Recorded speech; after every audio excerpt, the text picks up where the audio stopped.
1 Corinthiens chapitre 5 totangi na verset nango oyo ezali premier tina verset 5 Bible ezokende koloba boye. Je vous rappelle frère l'évangile que je vous ai annoncé, que vous avez reçu, dans lequel nous avons persévéré et par lesquels vous êtes sauvés, et vous, je vous retiens tel que je vous l'ai annoncé.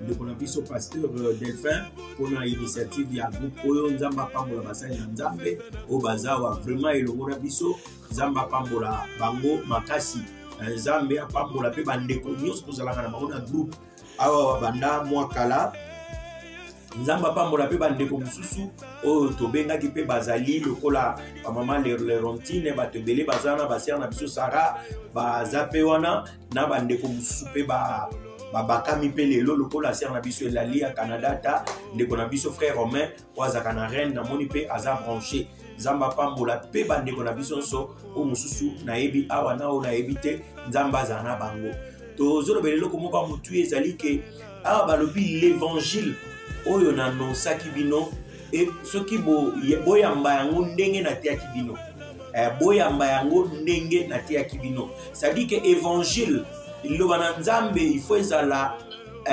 utilisé en entièreté bakakolaka parole de Dieu te bakakolaka message ya nzambe te c'est-à-dire que ezana mutu mususu alinga tambosa évangile selon ye par rapport à vie na ye non l'évangile reste l'évangile le mal reste le mal mabe eza mabe malamu eza malamu ndenge tolobaki la fois dernière que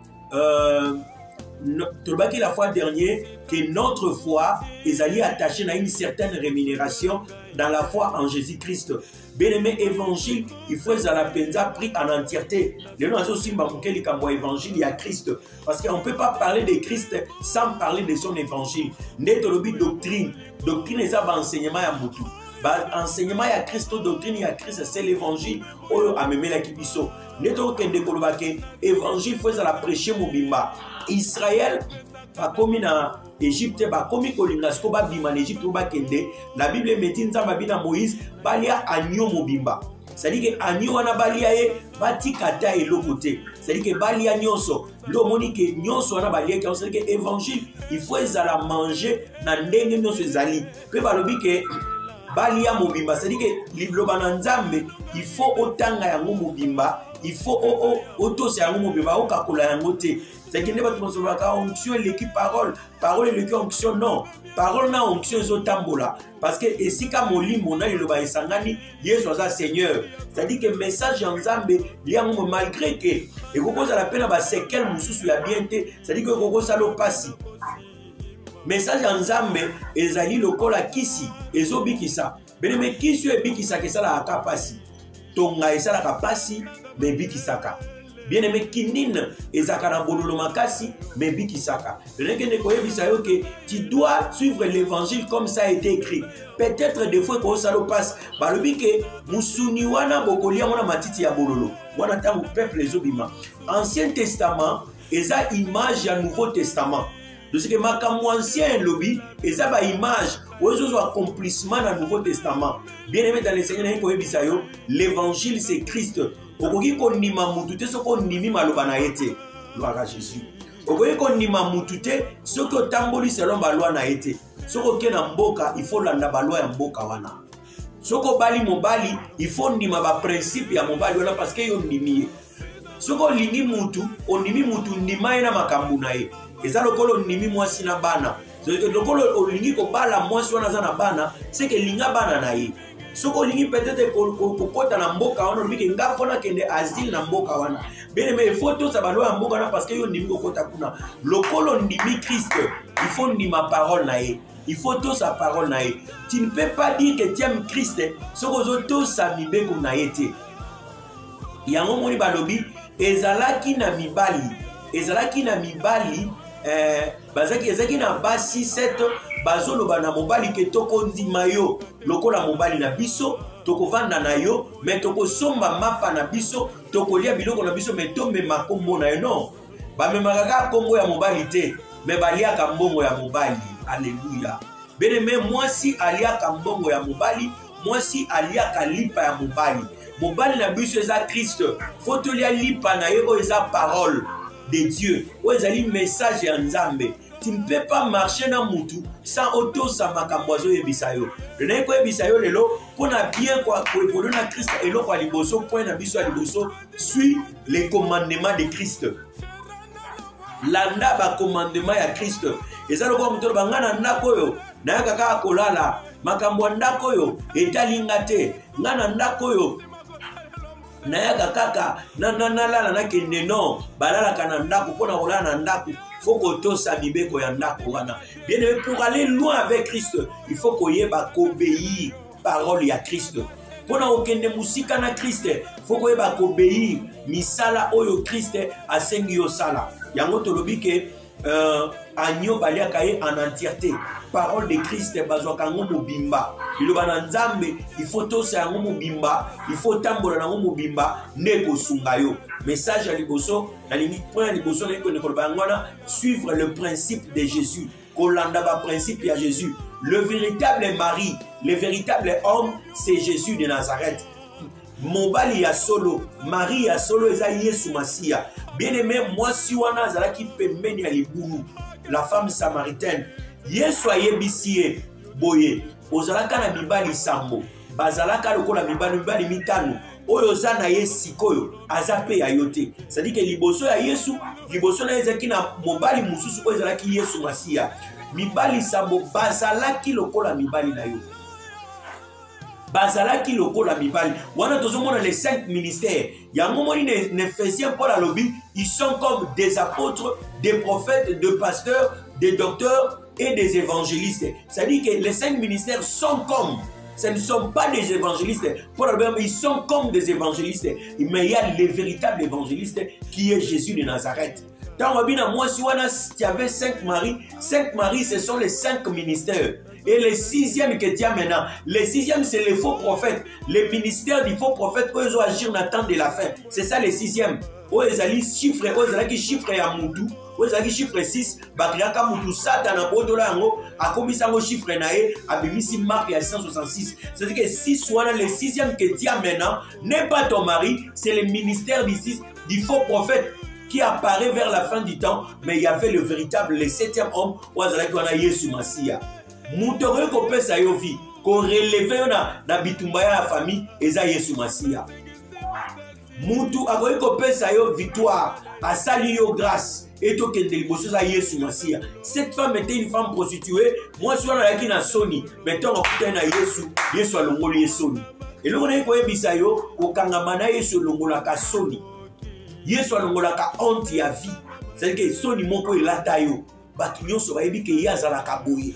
Likamwana ezalaka boye ye nenga zawana azana zemi eza ya pakala ye nenga zawana azaboye azana problème ya mbongo aza mutu apasi ye nenga zawana boye na boza bomeli masanga c'est que zana soni moko boye famille luki ba koleo yango na po famille lingete soni wana simba yo kindoki wana kangiyo mais Jésus de Nazareth ako aller pour longola yo soni wana eloko wana silaka te eloko wana lelisaka yo. Cette chose-là qui te tourmente depuis la nuit du temps, qui t'enlève la paix, c'est ce que le Seigneur est venu enlever.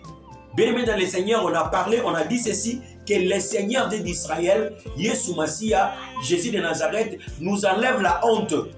La honte n'est pas de Dieu. Le Seigneur t'enlèvera la honte. La honte, c'est quelque chose qui t'a collé au pot, quelque chose qui ne te quitte pas, par lesquels, même si tu es en train de te chamailler avec quelqu'un, c'est ce que la personne va te rappeler. C'est que quand on parle de cette chose-là, tu fuis parce que tu as honte. Mais le Seigneur Dieu, Jésus de Nazareth, est mort pour t'enlever cette honte-là. C'est pourquoi on a dit, Christ a amené l'évangile. Je parle ici l'évangile, sur les bienfaits de l'évangile de Jésus. Parce que chaque homme, chaque leader charismatique amène son évangile.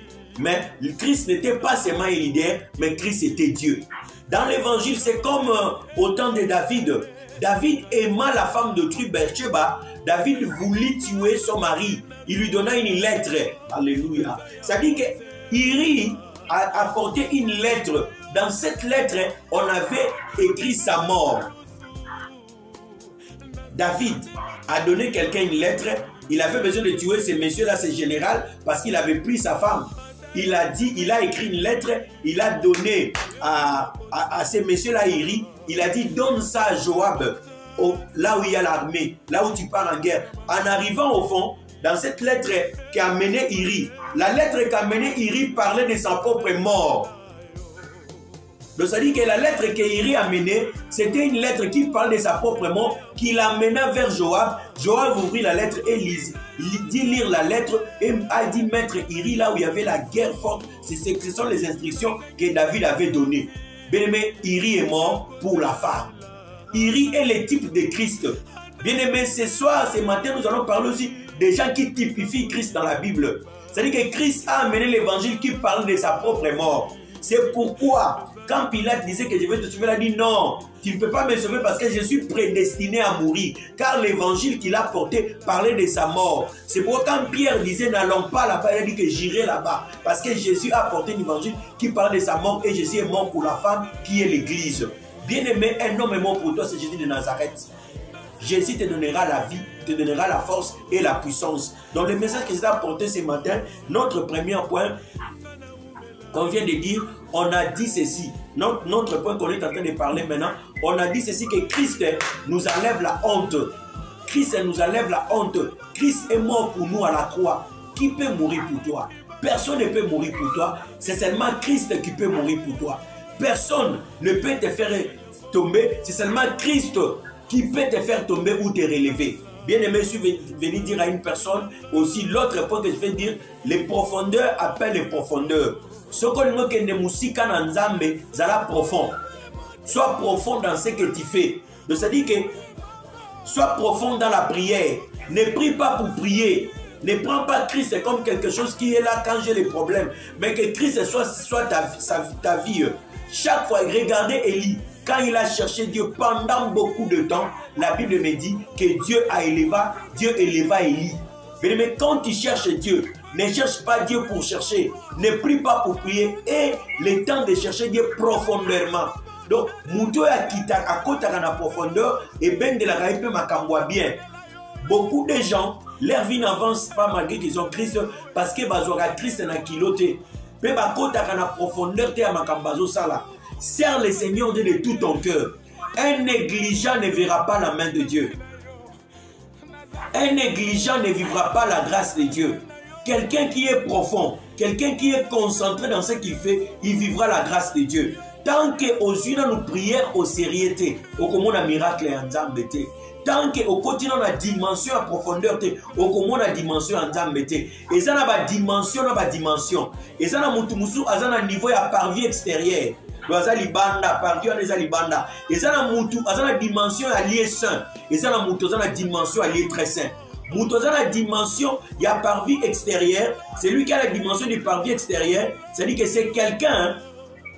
C'est quelqu'un qui est d'abord charnel, qui n'est pas profond. Celui qui est dans les lieux saints, c'est quelqu'un qui est entré, mais n'est pas très entré. Mais celui qui est dans les lieux très saints, il est monté, il devient un esprit. C'est quelqu'un qu'on ne peut pas arrêter. Bien aimé, il faut aller plus loin avec Jésus. Même dans la prière, il faut insister dans la prière. Il faut vraiment insister dans la prière. Il faut avoir la profondeur. Il faut chercher Dieu en profondeur. Beaucoup de gens prient mais ne prient pas bien. Aujourd'hui, ils prient, demain ils laissent. Aujourd'hui, ils jeûnent, demain ils laissent. Aujourd'hui, ils viennent à l'église, demain ils changent des églises. Parce qu'il n'est pas profond. Il n'est pas profond. Celui-là n'est pas profond. Profondeur. Batu mingi bazomona loboko na nzambe parce que baza profondé. Bilobi ke boko lukangai boko zwanga soko lukinga na motema mobimba. Et l'habitude d'être profond dans ce que tu fais. C'est lui qui lâche, c'est un lâche. Likamumuke na tiki, likamumuke na lembi. Pour réussir na makambu na nzambe, il faut la profond. Pour réussir na makambu na nzambe, il faut kende liboso. Pour réussir na makambu na nzambe, il faut persévérer. Tala exemple, il y a ndeko na biso Naman. Naman a komi na mai. Bien mon koba lo prier lelo. Et Simbité, au prier après une année Simbité. Au moins, même après 2 ans, 3 ans, on va visiter. Donc, on dit que ceux qui n'ont pas le logo en Zambété. Naman les Syriens azindi na mai, tango azindi na mai, mbala liboso mbala mibale mbala misatu. Il allait dire à son, il dit à son serviteur, non, je vais laisser parce que je suis toujours lépré. Bien aimé, la lèpre termine quand l'homme accomplit la direction divine. Dieu se cache dans des directives. Il y a des gens qui lui disent fais 3 jours, il dit non, moi je vois une journée. Bien aimé, un incrédule ne vivra pas la main de Dieu. Ce qui te fait que tu n'avances pas parce que tu connais trop. Toi tu connais tout. Toi tu connais même plus que des pasteurs. Ah moi je sais ça, moi je connais, moi c'est si frère. L'humilité précède la gloire. Quand Aman a accepté ce que lui avait dit, Aman était purifié. Jusqu'aujourd'hui, ta lèpre ne part pas parce que tu ne suis pas bien les directives de Dieu. Parce que tu n'es pas profond dans ce que tu fais. Tu n'es pas sérieux dans ce que tu fais. Bien-aimé, prends au sérieux la prière. Celui qui prend la prière au sérieux, celui qui prend l'évangile au sérieux, il va loin. Sois précis dans le travail qu'on t'a donné à l'église. Moussala bazo paye sur l'église, ça là yango bien. Quand tu dois payer ta dîme, paye bien ta dîme. Fais ça régulièrement et fais ça avec respect. Bien-aimé, celui qui sème moissonnera. C'est le principe divin. Tala Abraham. Abraham maïe, balbike, nzambe azo leka. C'est les rares des temps où Dieu descendit sur la chair dans la Bible avant l'apparition en tant que Christ. Il y a eu 3 personnes qui sont descendues au temps d'Abraham dans les chaînes de Mamré. Ces gens-là passaient à eux. Ils passaient ces gens. Ces gens passaient, partaient. Mais Abraham les a suppliés. Abraham les a stoppés. Nzambe va stopper. Dieu, on les stoppe. Mais Dieu a beaucoup de gens, ce n'est pas seulement toi.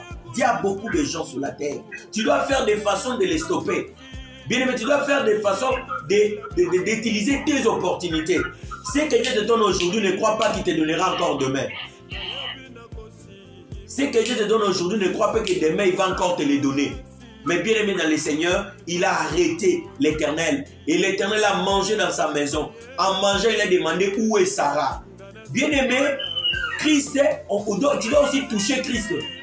Cette femme-là, Christ passé, mais elle a touché Jésus et elle a eu la grâce de Dieu.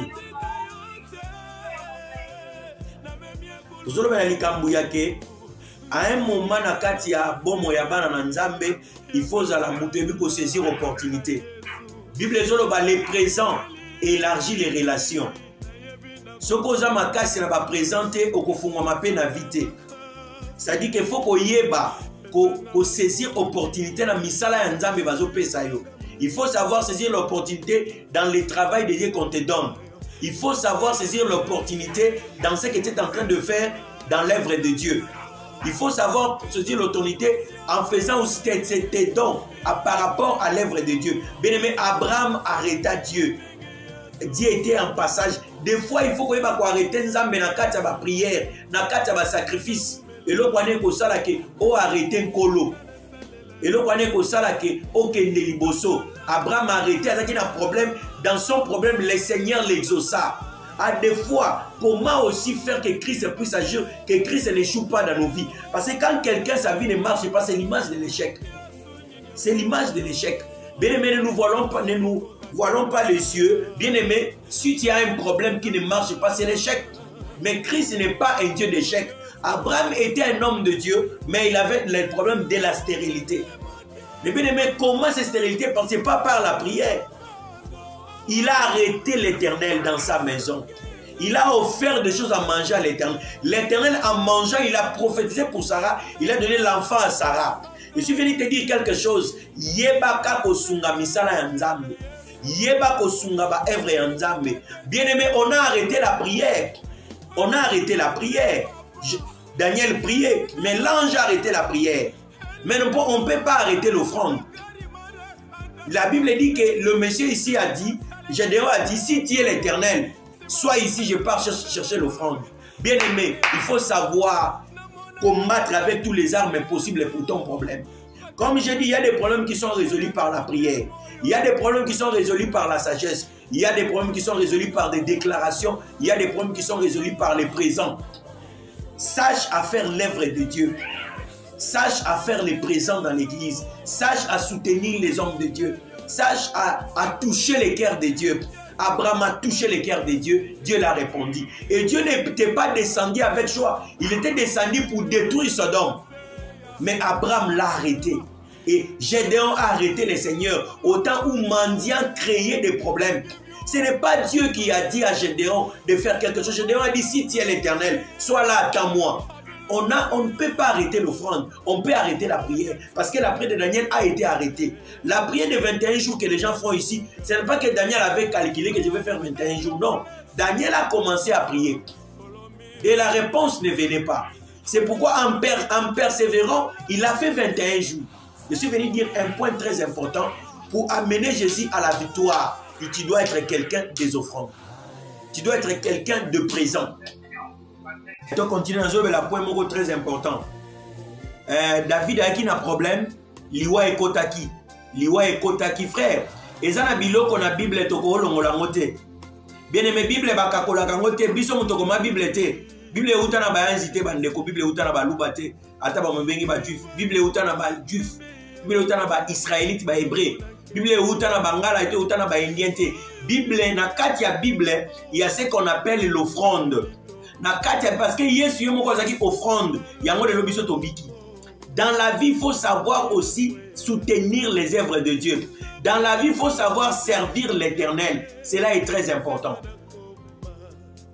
Abraham,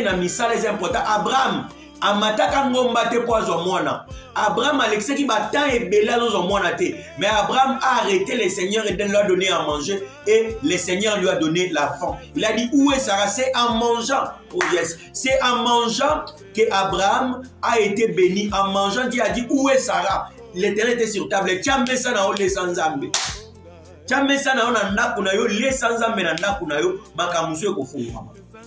Bien aimé, ils ont un fléau, ils ont une famille qui a un fléau. Le fléau ici la kate, ils ont un problème à kobota. Fléau ici la kate, balakela bango mabe, ils ont un problème à kobala. La famille musu bango ils ont un problème à misala, sont des pauvres. Bien aimé, papa boti son bata bicyclette, yo bando son bango ndengeni. Alléluia. Papa n'a pas 80 ans, c'est un locataire. Et il y a des gens qui viennent de familles très pauvres. Comment finir ces choses? Fléau basili sakango na offrande na hôtel. Il faut que tombe la hôtel pour na okata fléau ya célibat. Il faut que tombe la hôtel pour na okata fléau ya gaspillage. L'Israël planté, les mendiants enlevés. L'Israël planté pendant 20 ans. C'est qu'il y avait un esprit de gaspillage. Bible le dit que quand tu fais le travail, tu ne manges pas les fruits de son travail, c'est que tu es maudit. Bien aimé, il y a des gens qui vivent des fléaux. Mais quand Gédéon a prié le Seigneur est arrivé, Gédéon a fait l'autel. Tu ne peux pas briser l'autel sans faire un autre autel. À briser l'autel, il y a Baal. Le coup a brisé l'autel, il y a Baal, il fallait faire l'autel de l'Éternel. L'autel était le offrande de l'Icolo. Bien aimé, c'est la parole de Dieu. Hôtel était le macan offrande de l'Icolo. Et là, quand on a na famille, bacha hôtel na famille wana likola hôtel na basala ka offrande ya batu yango moni batu bazo kufa tant bazala offrande wana batu bazo kufa pe na hôtel ezaka na gardien à hôtel ben me faut briser le hôtel wana est-ce que mutu mo ko ba main place azali parce que tokomi déjà ko matana maté alléluia bien aimé dans le Seigneur. Abraham appela l'Éternel et Abraham arrêta le Seigneur. Et Abraham sacrifia devant l'Éternel, Nzambali a pas mouru Abraham. Mais dans la vie, il faut savoir briser l'autel. Tu ne peux pas briser un hôtel sans construire un autre hôtel. Au bengan esprit de mon, faut benga esprit de vie. Au bout qui mire bachaki à Satan, faut tonga mire yanzambe. Quand on détruit quelque chose, on construit quelque chose. On ne peut pas détruire quelque chose sans construire une autre chose. La Bible me dit qu'il détruisa l'autel de Baal, de son père, mais il construisit l'autel. Il a dit même à Dieu, comme il construisit l'autel, il a dit même à Dieu, attends l'offrande. Et Dieu a mis l'offrande sur l'autel et l'homme était béni. Il y a certaines choses qui peuvent être enlevées. Christ vit à travers l'offrande parce que lui, il est l'offrande. Christ, c'est l'offrande de Dieu pour les nations. Alléluia. C'est pourquoi nous, les chrétiens, on ne peut pas donner l'offrande du sang parce que quelqu'un a déjà sacrifié l'offrande du sang. Parce que le sang l'impacte. C'est pourquoi ceux qui ont de l'argent, du fétiche, ils donnent de l'homme. apesi mwasi na ye apesi bana na ye po azwa mata. C'est un principe spirituel, c'est un principe spirituel. Mais nous autres, quelqu'un déjà mort pour nous à la croix, on l'appelle Jésus de Nazareth. En fait que yo mata, en fait que yo kende liboso na kombo na Yesu. C'est-à-dire que je parle sur quelque chose.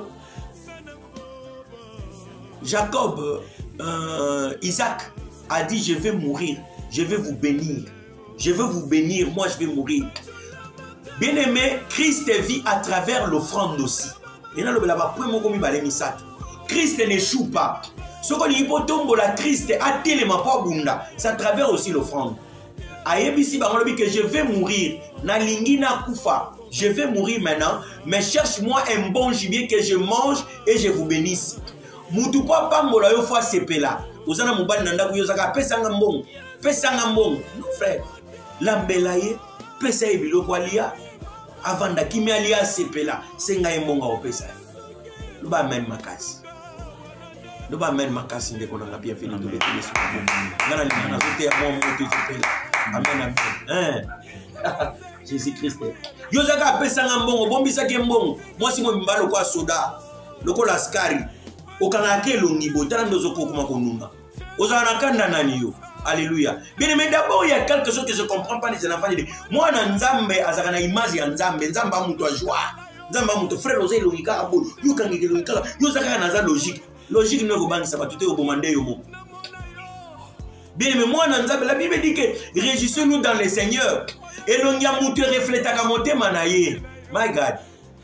L'homme ne donne que ce qu'il a, frère. L'homme ne donne que ce qu'il a. Jamais Mbouma, source, jamais n'était à malam, reflète les fruits du Saint-Esprit. Quand tu as la joie en toi, et que ben de l'homme a bien. Mais quand tu es toujours nerveuse, et que ben de l'homme a mabe, il y a un moment où vivre quand on passe. N'a pas ça la peau na yo lelo. Ko taper na katia SM. N'a pas ça la peau na yo lelo. Ko taper na katia joie. Donc nous insistons sur un point. Hein. Il faut arrêter Dieu avec les présents. Quand on dit présent, français on a dit toujours bango, présent on a le besoin verbe être traité, présent on a le besoin bien, don, apport. Bible le biboye, Bible zolo baboye que David fléau les tambola, batubazo kufa na minute, les gens mouraient dans des secondes.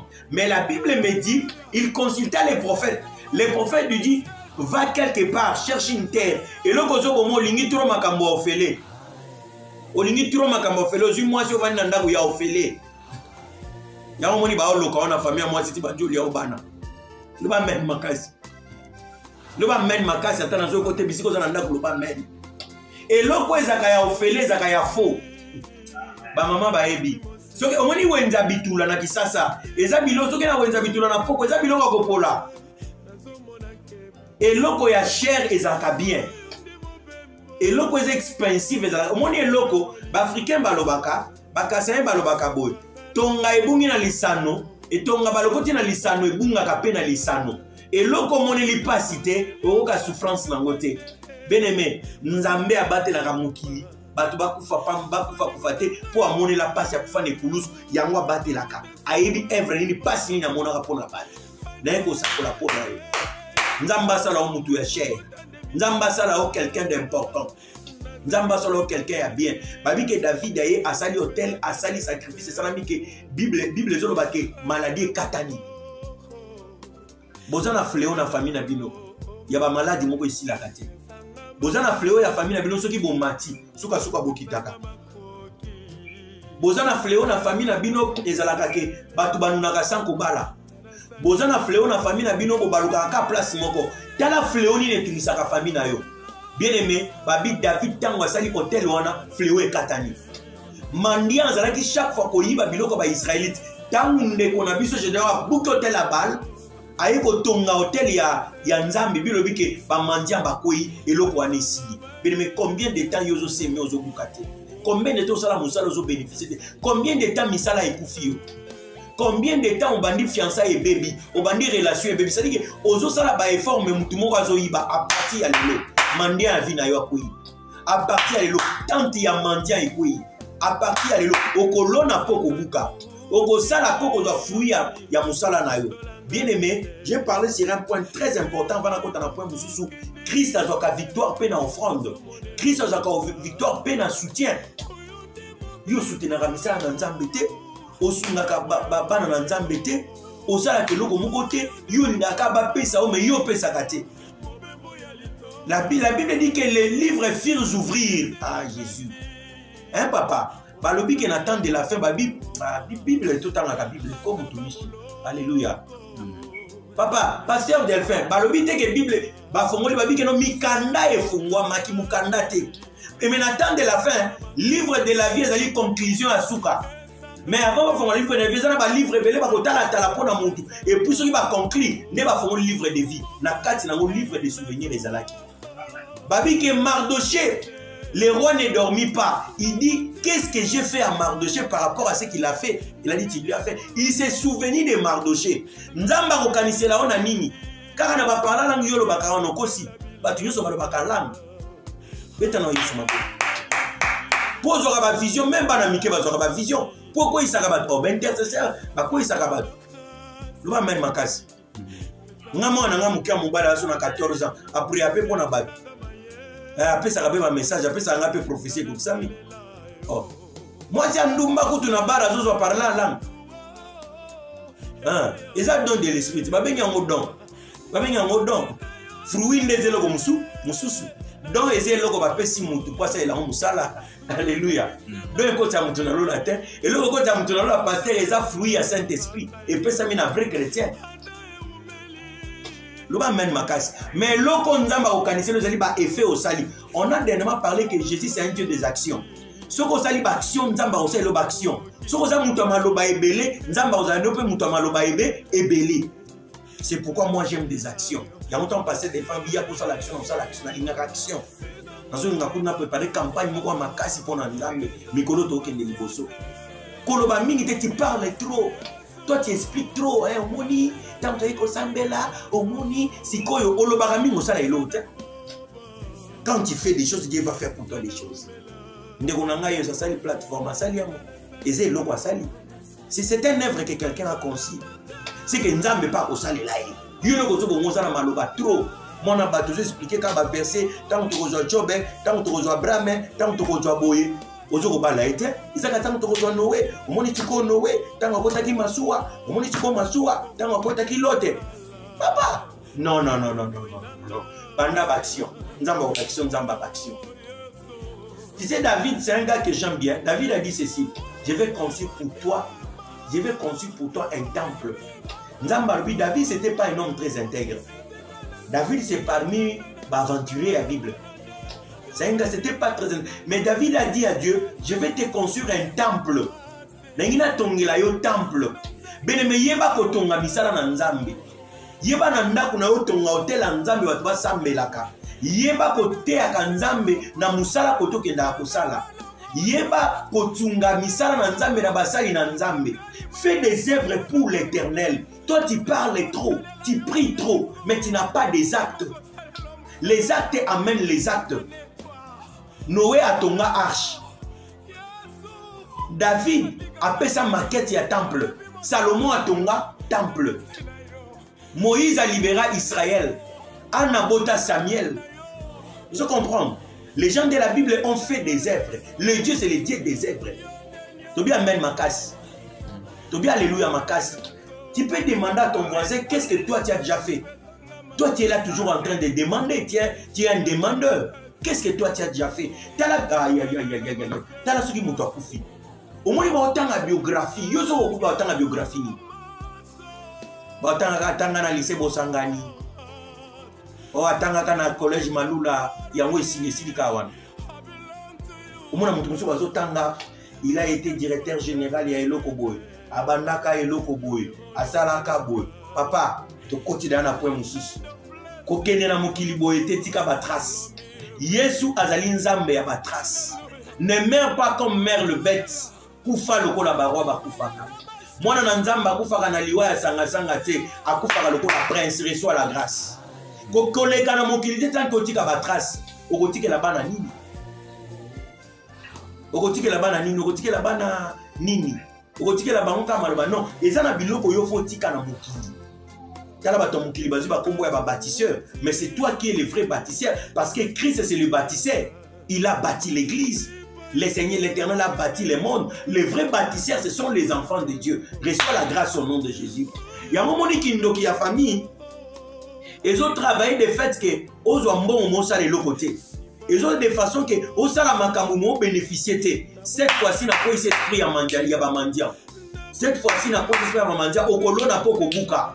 Au coton n'a pas kotika biloko na sena moi. Pour les kate pas maramuki. Bien aimé, na sakoli pona yo. Pour les kate pas et le comme il na koloba. Avec Christ, on laissera les traces. Toké na proverbe. Les traces des bateaux sur la mer. Les traces du serpent sur les rochers. Les traces du jeune homme sur la jeune fille. Maintenant que les kolobaka kaboye, que mutu, il faut atika banzela na mokili, il faut atika bamisala na mokili. Est-ce que na mokili yaki promenade? Yo ya kaka po vanda kaka po yaka promenade. Bien aimé, ko kipe mabela nzambe pamba te. Oyo koma inutile pamba. Bien aimé, ko sakola pona yo ko bota mbuma. Avec Christ, nous devons être féconds. Nous devons être fertiles et utiles. Moutozana Yesu fa comme utile pour la famille. Est-ce que bien na maman muso tu no bi na botaka yo kuna nini? Na sala mabeni na botaka yo pour la bénéficier de l'autre côté. Ti les lozo ko lia fufuka na ndako. Maman na yo aboti yo pour bénéficier na yo. Le bi amen makasi de kona ngai. Oza na église ka po vanda, te faut la utile na église. Oza te bo batu bakamwe. Il faut ça utile par rapport à Bobali na yo. Abali a senti que non a bala qui moi si vraiment ça utile na ngai. Yo zaka kolamba fufu je sais pas quoi. Amen amen. Il faut ça utile na moi si na yo. Ser mo ka beninga ya congolaise, limbisa soza de kwa braza ngabu, abi papa na baye azaka na France abi na baye. Mobali mo maso na mukina tongo yenda ke loma ya moto. Po yo sokolo ke musala. Yenda ko musala banati. Papa na baye viu. Mobala za utile te. Benmene ko sakola polo. Comment utile la société? Shabba Bromaya. Comment utile na église? Zala utile na pays oyo zali. Zala utile na musalo zo sala. Bien ki ndoke ko commission inutile. Aya. Yelo ka koloba ni aye boye na boye non. Yelo ko musuna na ko ndeko koloba. Na Yesu avec Jésus, ce que ni paye soit tombouama, zala productif. Zala utile na famille, zala utile na libala na yo, zala utile même na église. Au sentir que zoa talent na yo chango na service ya bande comme mususu.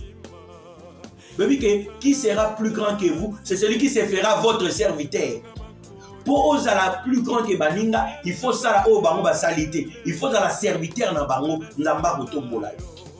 To lobeni na point wana, to lobeni na tubanjolo ba na point mususu. Ke oyena mokili pamba te, il faut tika ba trace. Na Yesu okosala makambu ba ekomonana. Yango moni bato misala mabe balinga ka makambu no emonana te. Ozana mbongo ici, osala le côté. Obana libala ekufi ozongi na ndako na bilo. C'est-à-dire que bazolinga bali musa trace na ona se na moyi. Wana pe eza point tolinga ko lobela lelo, point wana yake il faut tika ba trace. Waki na mokili ko tika batute, oyena mokili na sima ya batute. Bien aimé, otoye eloko musupe na ina loba. Toye oui na lobi que toi productif, mais eloko ali bozo na mokili, toye ka pona ko bota ko bala te, toye pe na mission ko sa ela nzambe. Toi, tu n'aimes pas servir le Seigneur. Tu n'aimes pas servir le Seigneur. Olinga kosa ila nzambete. Olinga kosa ila pena nzambete. Kota na musala na nzambe, nous passons ces points. Il y a un point que j'ai parlé la fois dernière que je vais insister. Batu mingi baza trop batu mingi bazo ke nzambe libosote baza trop intelligent dans le sens ni ils craignent tout. Badutaka na nyonso. Ceux qui n'ont pas sali boy, quand tu hésites trop dans la vie, tu ne feras rien. Tant que vous avez mabé partout, vous réussir. Dans la vie, il faut la peine à risquer. Tika ba hésitation. Tika ba hésitation. Et ça, on a fait cet exemple. Mais ce qu'on a fait, ça va passer. teya kasi teya tous les années ka yo moko lokola ba passer nyoso ba aventurer yo zandela nzambe non eza bongo okobengisa kaka ongana ko bala sute donc c'est que yo vanda na yo bala na oti po yo zo kazange batu nyoso ba ko tsuke yo frère yo ko bala sute po ebike basi nyoso sont des aventuriers bala sute frère po okende liboso na vie faut oser c'est très important quand tu n'oses pas donc être trop kobanga okoshouer osona bimina mbonga bakoyiba ngai donc siko otamba osona mbongo te et les autres comprendre ndeko na ngai otuzana ndeko na bien hein osoki na bimi boye na ke boye eloko boye ko sale ma frère ce que tu crains c'est ce qui t'attrapera ce que tu crains c'est ce qui t'arrivera amen amen batu nyonso bakena nzambe liboso ba oza yango nde bakenda liboso merci Seigneur. Moïse a osa kokende pas à Pharaon place beaucoup très dangereux yango loko sala que Moïse alongi pe babengi lo libérateur ndeko na biso David a osé nde a reçu si tu ne oses pas tu ne réussiras pas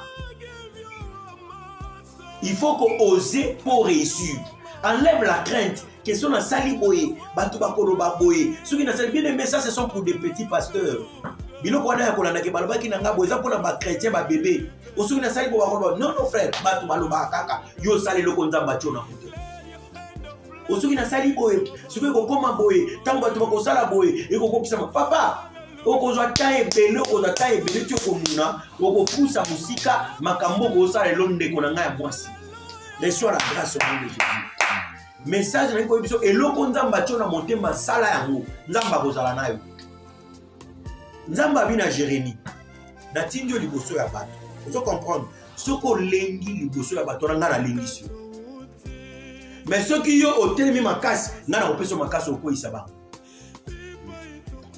donc soki yo lengi nga na kolengisa yo mais soki yo otelemi makasi nga mpe na kolongisa yo na koyebisa moto aza na projet ya makasi ya kosala sala yango tiango a marche malgré ke mbongo nano ekomi te oza na projet ya libala kende kosenga parti yeba basengaka nini na famille wana ovandi tro na mwana bato okomi lokola ntimba na nzuzi okita boboma ta okita boboma ta okita boboma okomi lokola yana leki mpe bato bamesana yango na quartier papa bomesani tuna parti mpana bango basengaka nini eloko mosusu tongi kende kolobaka na point wana oza na projet ya voyage kendi na ambassade kobanga eloko te kuta na solola oyebi okende bosana interview bapesi yo visa ça peut aussi arriver okomi kaka boye bokutani mpe na ambassadeur ser na biso moko awa na nini na Kinshasa awa akendaki na ambassade ya États-Unis mpo akende koluka visa akomi tozo parler sur risquer avec Christ soko risquer na Yesu okoshue te donc risquer ata moke oza nango banda na yango ser akomi na ambassade akomi kokoma akomi na ambassade libumwe ningani bolimbisa libumwe ningani ye makasi donc moyen retenir kovanda des fois ke na douche atuni sécurité mais awawa mpona kokota sécurité ayebi sécurité moyen eza te sécurité apesi nzela kokota koti na kuna na douche kobima azobima boye bakroise na mondele mondele atuni outi apluka wana outi mondele abi yo komi awa ndenge abi d'abord yo osani nona yekoluka visa ya nini oyo ya États-Unis sera azolenga kaba abi na États-Unis okesa nini oboye na kosa abi yaka bakoti na biro apesi 10 ans loba mel makasi sans papier sans interview pour akomaki koma nanu my god koma nanu na bisika bazo batusala koma nanu benga nanu numéro ya mbu lukana no terrain yango lukana o quartier ngo lingo sa l'église kendo tala nanu mili yango eza ndenge nini Neko sakola pona mutu risque avec le Seigneur. Quand tu n'aimes pas risquer, tu resteras comme ça. Personne qui passe les queues aux bongatés na vie, on va t'appeler des sorciers. Barbe Mondoki, ose avec le Seigneur. C'est comme ça que tu réussiras. Bénin appelle ça témoignage mon ya vie. Dans mon niveau, tu vas faire la campagne. Bakasala ba campagne ngabinga pe fona sala campagne na sali réunion na église na ba pasteur zongi na bango babilo pasteur aussi ko sala ba campagne quand do sala kana l'église ou bien na libanda église na bitene na sala na stadium à Imka babi pasteur elo kwa neza muneno ko tondi sango mbongo pe wana to ba pesi budget zaki belé makasi na koti prière tout sala campagne ici ba image zali terrain wana etonda. Bato abino papa au simbelo ngabi na simbelo côté j'ai risqué avec Dieu. Un point qui fait reculer les gens ont peur. Ozana peur ya ko échouer. Et c'est le reconnaissance est-ce que kosimba est-ce sala e kosimba oyo koloba yango e kosalima maman oyo koloba yango e kosalima mon frère. Est-ce que sona ki wane kosimba est-ce que bako yamba ngai est-ce que sona sengo audience président ko yamba est-ce que so senga président audience est-ce que ceux qui n'a non on va t'accueillir parce que tu es avec Dieu. On est qui point moko risqué avec le Seigneur. On a parlé de risquer avec Nzambe. Il faut que tu trace na sena moi, il faut les kandenge wanate. Tu le veux pas problème mususu, les kamusu de nous Jésus donne la solution. Yesu apesaka eyano. Il n'y a pas un problème qui dépasse le Seigneur les alakate. Ezana li kambute ou les kaka Nzambe na mulai ezate. Na éviter problème ni yoza na solution ezai pa na Yesu. Maladi nyonso ebika kana kombo na Yesu. Ata balobi koza na se makasi Nzambe a sanctifié na kombo na Yesu. Na ko kende koloba boy. Dans l'Ancien Testament, il y avait une onction royale, onction prophétique, une onction sacerdotale. Il y avait 3 dimensions d'onction. Mais tant que tu as commis en Christ, nous avons toutes ces 3 dimensions en Jésus-Christ. Moutoyambi Yesu, c'est lui qui a le Seigneur. Il a l'onction sacerdotale. Tant que tu reçois le Seigneur, tu deviens aussi un sacrificateur. Tu as l'onction prophétique. Tant que tu reçois le Seigneur, tu as l'onction prophétique parce que tu peux aussi prophétiser pour ta vie, comme tu peux aussi avoir les dons de voir les choses. Tu as l'onction royale. Donc quand tu reçois Jésus-Christ, tu as l'onction royale, quelle que soit famille ou outil, quel que soit le niveau outil nango, tu as Yesu parce que tu as l'onction royale. Donc quand tu as tes positions aux anango, quand tu as tes difficultés aux anango, Yesu est capable. Jésus est capable. Yakosala nini yakopesa yo victoire na makambo nyonso oyo ozanango yakopesa yo victoire na ba problème nyonso oyo ezotungisa yo Zambaza capable yakopesa yo victoire na ba histoire nyonso oyo ezozangisa yo kimia. Donc message na biso alelo de côté ya est vraiment très important. Nous parlons sur Christ et la solution. Thème wana ezali moi si j'en ai dit Christ aza et yano aza solution likamweleke no makanisi mutawe ko yano la yote mutu lelo ko pesa yo lobi akoseka yo mutu lelo ko zala mina yo lobi akotika yo mutawe ko pesa yo yano eza Yesu. Tant que tu as un problème, ne te confie pas aux gens. En te confiant aux gens, les gens se moqueront de toi. Dangina clôturer point monsieur ezali Christ pour te Christ à vivre la vie na yo, il faut déclarer. Il faut déclarer des paroles positives pour ta vie. Il faut déclarer des paroles positives pour ta vie. Par tes paroles, tu échoueras. Par tes paroles, tu vaincras. Même si l'histoire est très compliquée, déclare que ça ira. Même si la situation ne marche pas, déclare que ça va marcher. Même si la situation ne tient pas, dis que ça va tenir. Donc pour aller loin avec Christ, il faut prophétiser positivement. Il faut être positif dans ce que tu fais. Il faut enlever le découragement. Un faible n'ira pas loin avec Dieu. Quelqu'un qui lâche, c'est un lâche. Si tu abandonnes, Dieu t'abandonnera. Donc le message que je suis venu te dire, c'est très simple. Ce matin, que bien-aimé dans le Seigneur, déclare des bonnes paroles sur ta vie. Le premier prophète de ta vie, c'est toi-même. Ne fais pas quelque chose sans être convaincu de la chose. Donc je parle sur le décret, déclare des choses positives dans ce que tu fais. Sois positif et aussi aie des paroles de déclaration positives. Beneme maloba, oyo koloba, yangonde kosalema. Parce que yo zanzabe, Bible zoloba, Moïse, j'ai établi Dieu devant Pharaon.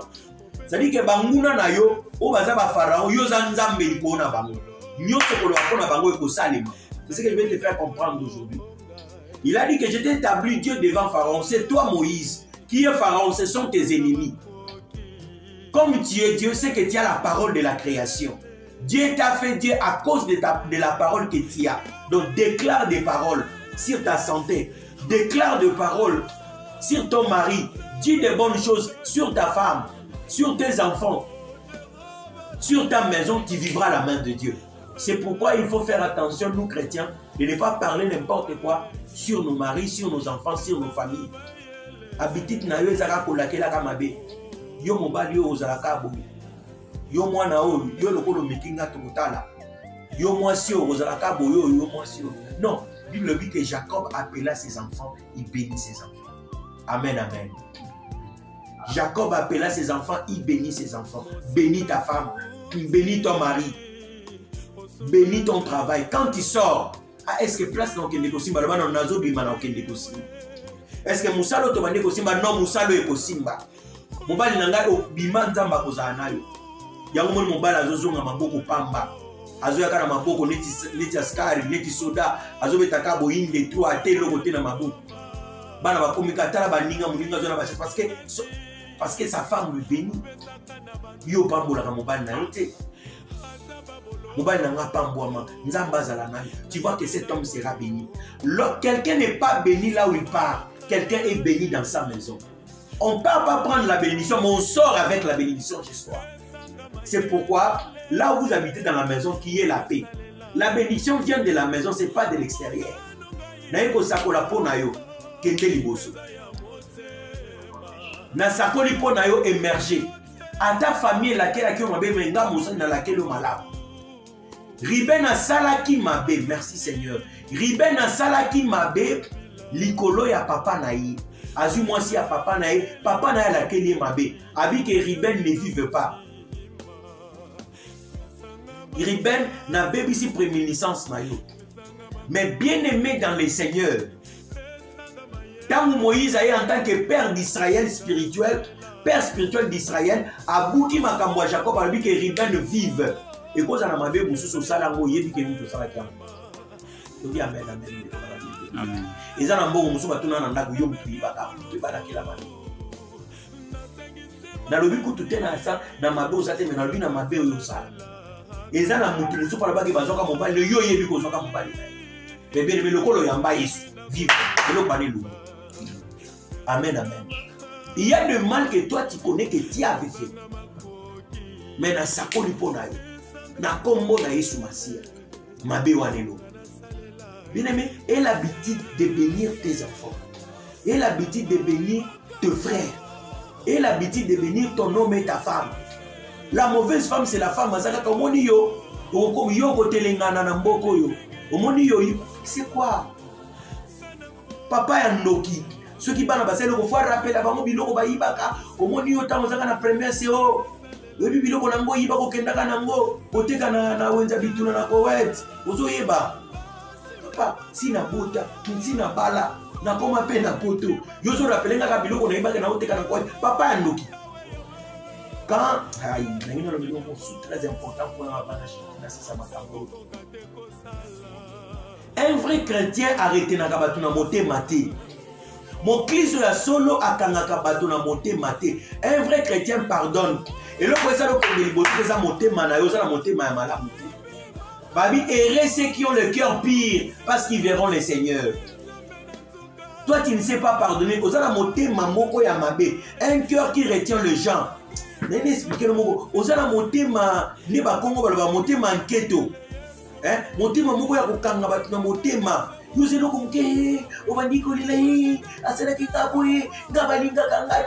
retiens les gens dans ton cœur. Un vrai chrétien, je m'en fous à quel bosso. Je pardonne auquel bosso. Et là, j'ai trouvé la vie physique, ça, l'homme selon mon cœur, parce qu'il a accompli le dessein de mon cœur. Limbisan de kono an lokiona lokakali. Limbisa stipuana oya iba yo bongo. Limbisa ser wana botola yo mobali. Limbisa ndoko papa. Christ agit aussi dans le pardon et dans l'amour. Nazo chité par wana azala kana kati ya bolingo pe na kati ya amour. Ne crois pas que tout le monde t'aimeront sur la terre. Il y aura toujours des gens qui vont t'haïr. Même Christ qui a multiplié le pain, on l'a haï et puis vous. Bien-aimé, ils appellent à battre bakoïna, mais aiment l'air. C'est ça la force de l'évangile. Tolobili kamususu, il y a un monde comme Mabiso, dans la prochaine étape, c'est là où on est passé à l'Obaki. On fait vivre Christ dans la prière. Un homme de prière devient un esprit. La prière, c'est la magie des chrétiens. Christ nous donne la véritable victoire, c'est dans la prière. Élie a prié au point que Mboula et Kangamaki. Moïse a prié, il a séparé la mer rouge. Anna a prié, il a réussi sa mienne. Prière, il y a solo la prière exaucée.